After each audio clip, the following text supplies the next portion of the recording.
I won a $500,000 lottery, and my parents kicked me out for not giving it all to my brother. My family looked down on me my whole life. Now they have to rent the house I own.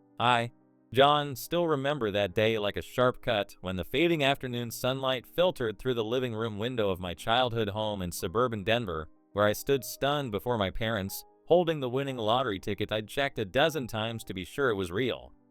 I just turned 30 after years of grinding as a mechanic to support myself and help my family, and now $500,000, a life-changing opportunity, was in my hands.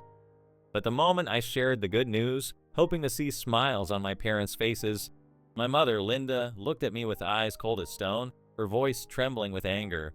"If you don't help Alex get his MBA, you're no longer part of this family." Her words hit me like a knife to the heart. I stood frozen, the lottery ticket suddenly heavy as lead in my hand, feeling the floor beneath me crumble. Alex, my brother, 7 years younger, the one my parents spoiled from childhood, who never held a job for more than a month, was now the reason they turned their backs on me, just because I refused to hand over the entire sum for him to study at a prestigious school. "Are you serious?" I asked, my voice shaking, searching for a hint of regret in her eyes, but finding only resolve and a look of contempt, as if I were the ungrateful one, the family traitor.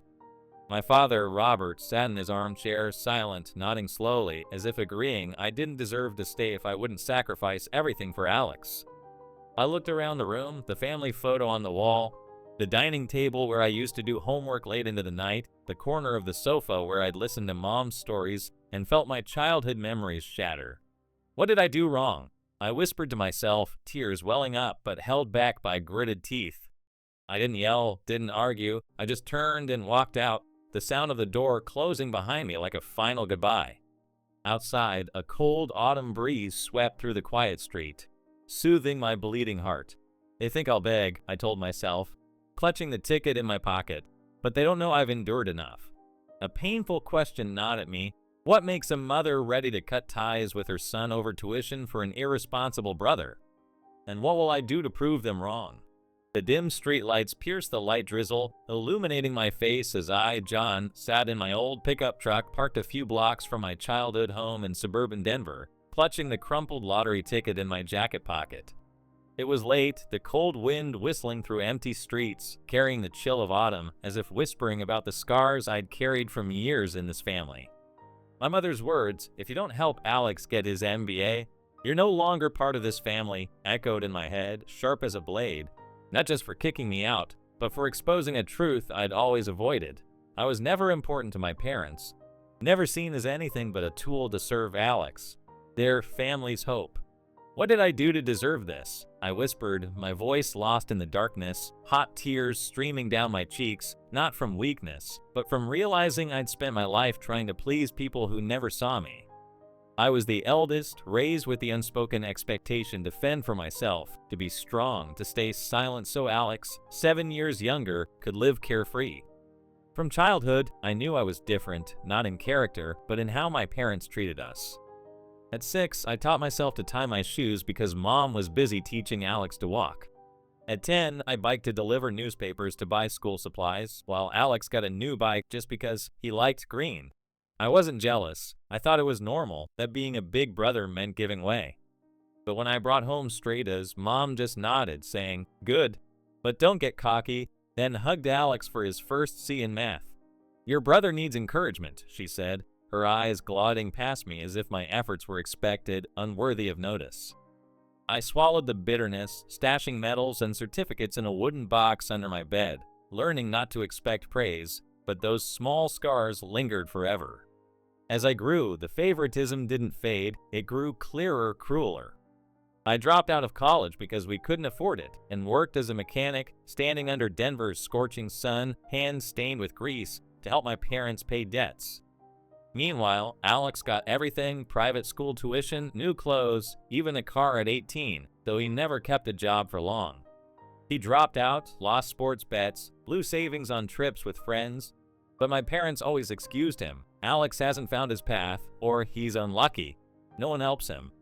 I remember when Alex totaled his car drunk driving, and Mom cried, saying he needs a chance to start over.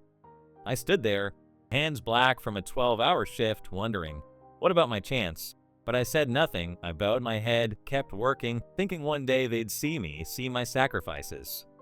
Every time I achieved something, it was erased by Alex's failures. When I saved enough to open a small garage, customers praised my dedication, and I invited my parents to see, hoping they'd be proud.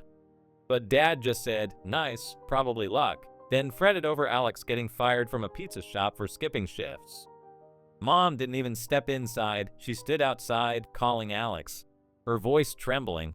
"Don't be sad, I'll figure something out."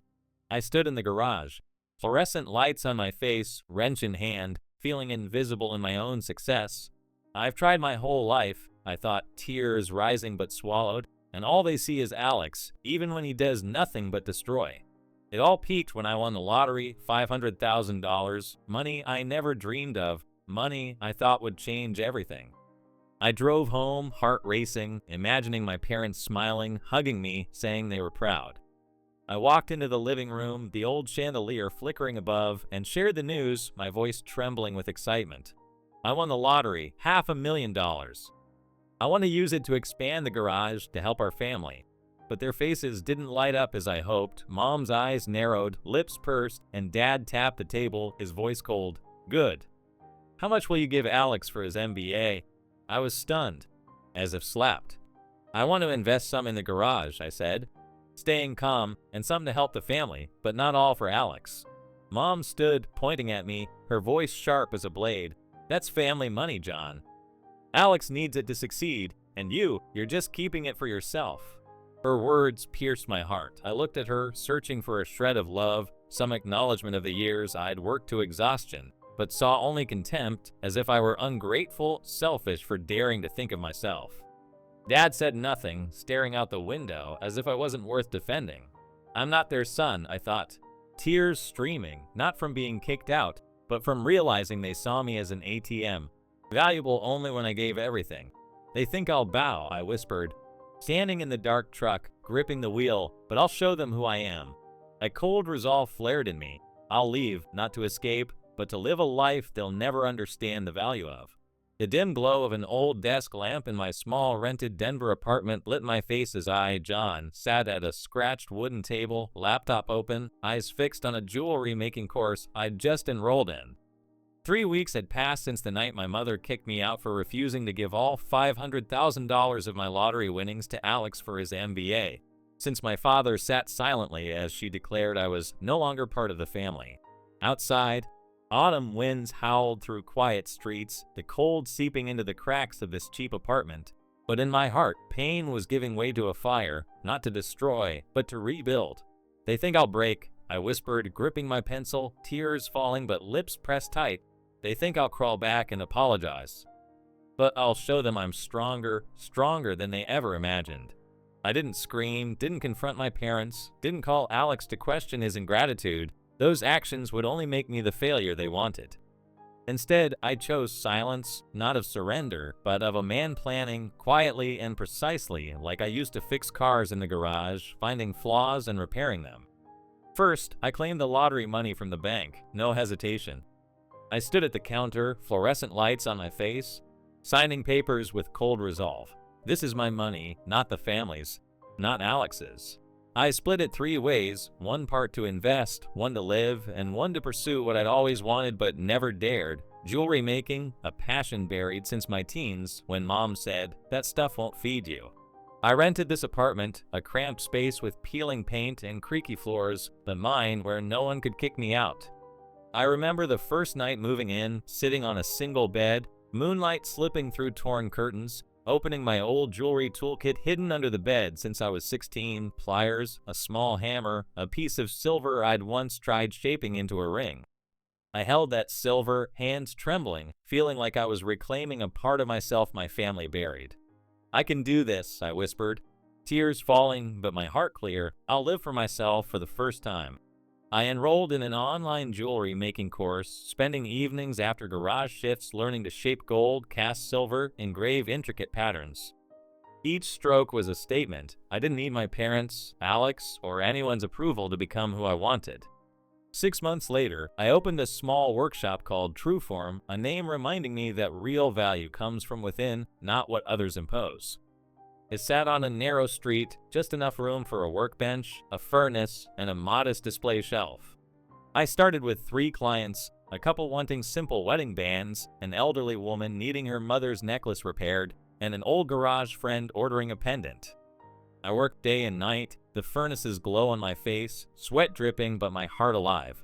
This is mine, I thought, finishing each piece, holding a ring or necklace under the light. From 3 clients, I grew to 10, then 50, then hundreds, as Trueform spread by word of mouth as a place crafting jewelry that wasn't just beautiful, but held stories of love, memories, and me, someone once overlooked but never gave up. While I rebuilt my life, my family unraveled, but they didn't apologize or admit fault, only blamed others. I heard from an old neighbor that Alex was rejected by every prestigious MBA program, not for lack of money, but because his record was abysmal, low grades, no experience, and arrogance in interviews. He burned through my parents' credit card money on designer clothes and trips to build his image, now owing tens of thousands with no way to pay. My parents, meanwhile, couldn't keep up with the mortgage on the house I once called home, where they'd kicked me out like a traitor. The bank threatened foreclosure, and they sold furniture to survive. I thought they'd call, even just to say sorry, but no, Mom sent one text, her tone stiff as a command. If you have any humanity, help us keep this roof over our heads. Reading it, I sat in Trueform, the light from a finished wedding band glinting under the lamp. I wasn't angry, just deeply sad, not for them, but for once believing they'd change. Humanity? I whispered, gripping the ring. They kicked me out, called me ungrateful, and now demand humanity. Tears fell, but I wiped them quickly, looking out the window at Denver's moonlight. They chose Alex, I thought, and now they live with that choice. I didn't reply, not out of hate, but because I owed nothing to people who saw me as a walking wallet. My heart felt lighter, not from gloating, but from building a new life, mine, with Trueform jewelry telling my story, and a future I'd shape myself. The pale Denver spring sunlight slipped through Trueform's window, illuminating my workbench where I, John, sat carefully engraving a silver wedding band, its gleam under my hands a reminder of the journey I traveled. Nearly a year had passed since my mother kicked me out for refusing to give all $500,000 of my lottery winnings to Alex, since I left my childhood home with a broken heart, just a crumpled ticket in my pocket. Now I stood here, not just a jeweler with a growing workshop, but a free man, unbound by my family's toxic expectations. But today, an envelope from the bank on my desk, a notice that my parents' old house faced foreclosure, pushed me to a bold decision. A twist no one, not even they, saw coming. They think I vanished, I whispered, pausing my engraving, eyes on the bustling street, but I'll return, not to save them, but to show them who I am. I learned of their situation from an old neighbor who called late one night, voice heavy with regret. Your parents can't pay the mortgage, John. The bank's about to auction the house. I listened, gripping the phone, not from heartache, but because a sharp, daring idea sparked, fair, not vengeful. I didn't want the house in strangers' hands, not for love of my parents, but to make it a symbol of my shift from overlooked to in control. I contacted the bank through a property management firm, hiding my identity, and had them bid on the house at the foreclosure sale. When the deal closed, I stood in a lawyer's office, fluorescent lights on my face, holding papers confirming Trueform now owned that house. They won't know, I thought. A cold smile forming until it's too late. I let my parents rent it back under property management, with a strict lease demanding timely payments, a way to let them stay, but also feel the world had changed. Meanwhile, Alex re-entered my life, but not as I'd hoped. One morning, checking orders at the workshop, I got a job application from Alexander Reed, a vague resume with an unfamiliar name. I agreed to an interview, thinking Trueform needed apprentices. When he walked in, wrinkled shirt, disheveled hair, I froze. It was Alex, my brother, once their hope, now standing before me, eyes weary, like life had drained him. I need a job, he said, voice low, not meeting my gaze, as if he didn't recognize his brother under Trueform's polish. I hid my identity, introducing myself as workshop manager, and hired him not from pity, but to see if he could change. But Alex was still Alex. He skipped work without notice 4 times in 2 months, once for being too tired, twice for drinking, and finally for forgetting the schedule. I called him to my office, sunlight on my face, and said, "You're fired." We don't keep undisciplined people." He looked up, eyes shifting from shock to panic as he recognized me as John. You're, he stammered, but I cut him off, voice cold. "Leave, Alex." He walked out, shoulders slumped, and I sat back, not gleeful, just faintly sad because he had a chance and threw it away. The climax hit one afternoon when my parents visited the property management office to pay rent, money I knew they scraped from selling old furniture. I wasn't there, but I left a business magazine on the desk, featuring Trueform with a photo of me in the workshop, holding a wedding band, smiling confidently. The manager later said my mother picked it up, hands shaking, eyes wide, realizing I, John, the son they'd kicked out, was the owner of the house they rented. My father stood silent, face pale, muttering, "How could?" They called me that night, Mom's voice trembling, no longer sharp as when she'd banished me. "John, I'm sorry. I didn't know what you'd done. Can we talk?" Dad cut in, voice hoarse, "Son, I was wrong. Come back." I listened, sitting in Trueform, the desk lamp glowing on a finished ring, my heart no longer angry, but unmoved by their late apologies.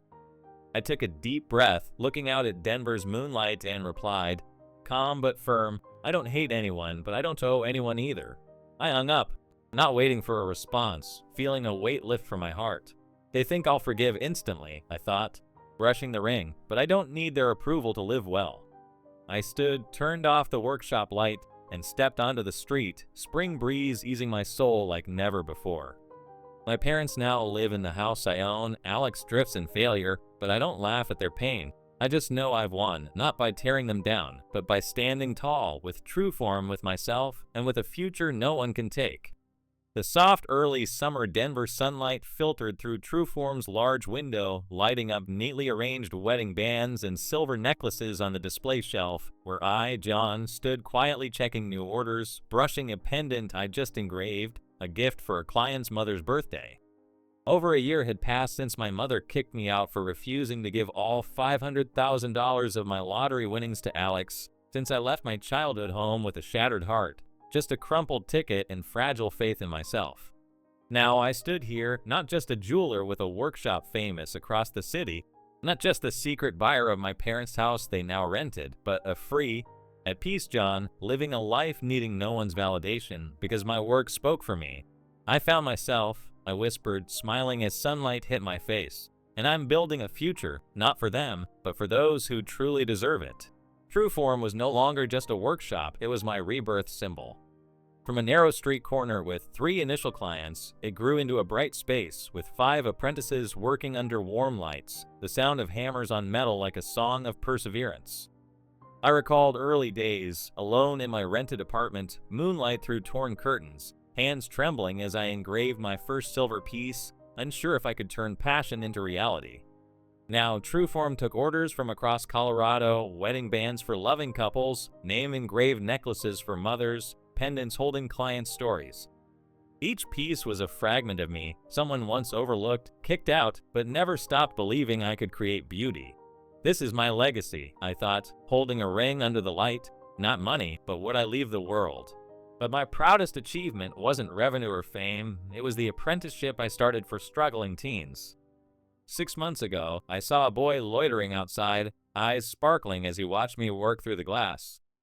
I invited him in, taught him to hold a hammer, and saw him beam when he engraved his first letter on copper.